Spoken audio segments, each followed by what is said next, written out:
Você sabe o que é gramscismo? São ideias provenientes do filósofo comunista marxista italiano Antonio Gramsci.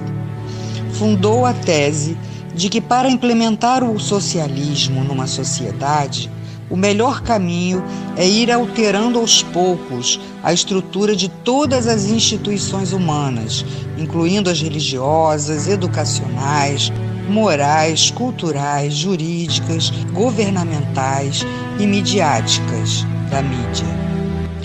Uma sociedade culturalmente e moralmente fraca é muito mais vulnerável a presenciar revoluções de qualquer tipo. Gramsci postulou o conceito de hegemonia cultural, que é o domínio ideológico de uma classe sobre a outra, trazendo o enfraquecimento do capitalismo, culminando em uma revolução e ditadura comunista. Uma nação inteira fica dopada e dominada, formando uma sociedade idiotizada para que se perpetuem no poder. O gramscismo vem sendo adotado em vários países da América do Sul, como Bolívia, Chile, Nicarágua, Argentina, Uruguai, Peru, Guianas, Venezuela e Brasil. Aqui se tornou mais forte no governo de Fernando Henrique Cardoso, quando este permitiu a criação do Foro de São Paulo, proposto por Lula e Fidel Castro. Essa doutrina está sendo inserida em doses homeopáticas na veia da sociedade, e muitos não acreditam que estejam contaminados. O golpe comunista é feito em etapas. Primeira etapa: um governo populista. Essa fase pode ocupar várias presidências do mesmo partido ou da mesma coalizão. Assistencialismo. Ao aumento de bônus familiares por filhos, grávidas, planos de emergência, bolsas, etc. Objetivo: votos de cabresto na próxima eleição e controle sobre a classe pobre. Inchaço da máquina governamental. Com o aumento de cargos públicos, estimam-se 4 votos do grupo familiar por cada emprego público. Os capitais privados começam a diminuir seus investimentos e seus empregados são absorvidos pelo sistema público. Objetivo: votos de cabresto na próxima eleição. Aumento de salários e aposentadorias, inclusive sem contribuição prévia. Inicialmente, contam com a aprovação da classe trabalhadora e dos sindicatos. Depois, começa a espiral inflacionária que anulará todos os aumentos. O custo de vida dispara e o objetivo é fidelização de eleitores e votos de cabresto na próxima eleição. Meios de comunicação. Todos recebem dinheiro do governo, ficando assegurada a publicidade oficial.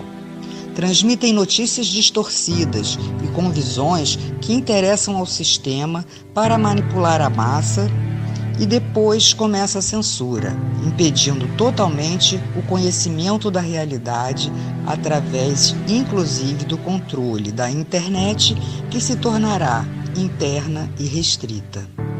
Aqui no Brasil, vemos a perseguição àqueles que combateram a subversão nos anos 60. Demonizam as Forças Armadas, o regime militar, taxando-o de ditadura e outras mentiras, criando uma imagem de inimigo inexistente, porém temido. A corrupção, esta se fará presente no círculo dos amigos do governo, que estarão protegidos pela impunidade, os deixando livres para saquear os cofres da nação. Uma outra manobra é promover falsas acusações de discriminação às minorias, como índios, homossexuais, presidiários, drogados, etc.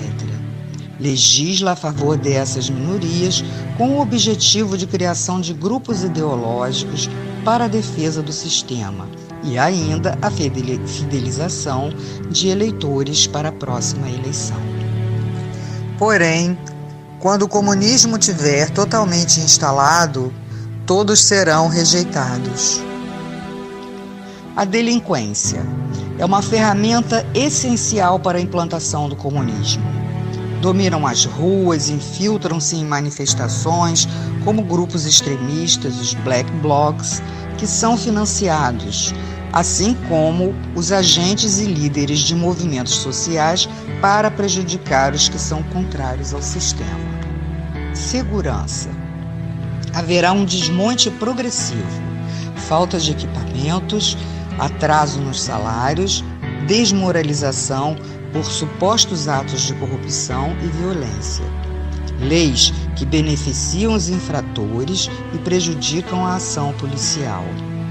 E sobram autoridades para garantir direitos humanos para criminosos, em detrimento das vítimas, incentivando e acelerando a violência. Partidos. Grande fragmentação e alinhamento com a base do governo, não havendo referências, pois todos seguem a mesma cartilha. Ocupações. Promovem as ocupações de terras públicas ou privadas. Invasões incentivadas por elementos que se beneficiam com a exploração dos menos favorecidos, cobrando aluguéis. Como prenúncio das expropriações, os capitais estrangeiros começam a sair do país e entram em empresas de nações ligadas ao sistema. A mídia passa a perseguir os empresários nacionais, havendo quebra de muitas empresas e a estatização de outras.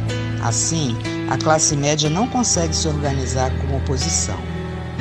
Há o aumento também de ONGs de esquerda e a criação de grupos de choque.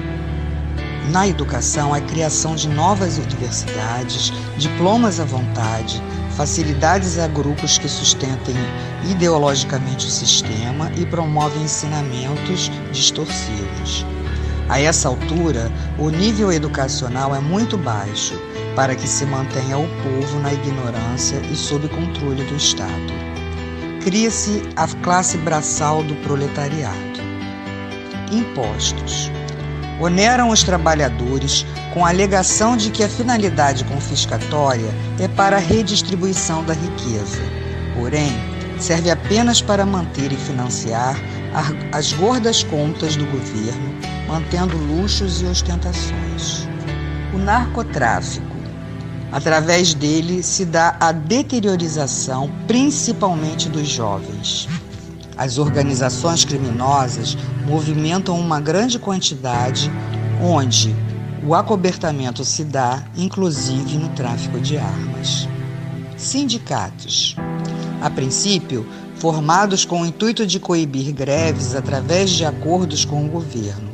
Posteriormente, os dirigentes não alinhados com o sistema se retiram das centrais sindicais na tentativa de formarem centrais dissidentes, sem a menor possibilidade de êxito. Saúde. Criação do sistema único com crescente diminuição da qualidade e precário atendimento, utilizado pela maior parte da população.